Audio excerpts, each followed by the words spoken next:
ஹாய்ங்க, எல்லாருக்கும் வணக்கம். இதில் வந்துட்டு இரும்புச்சத்து நிறைஞ்ச முருங்கைக்கீரை குழம்பு குழந்தைங்க சாப்பிட்ற மாதிரி எப்படி செய்யறதுன்னு தான் செஞ்சு காட்டியிருக்கேன்.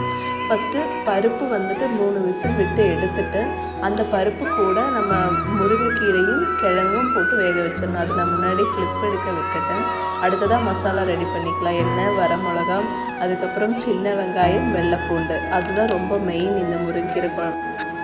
சின்ன வெங்காயம் நல்லா ஃப்ரை ஆனதும் அது கூட நம்மளை ஜீரகம், குருமிளகு அதுவும் மெயினாக இதில் போட வேண்டியது. அது போட்டதுக்கப்புறம் தக்காளி நல்லா ஜூஸியாக வர அளவுக்கு நல்லா வதக்கி விட்டுட்டு தக்காளி நல்லா வெந்ததும் அது கூட தேங்காய், அரை மூடி தேங்காய் இதெல்லாம் போட்டிருக்கேன்.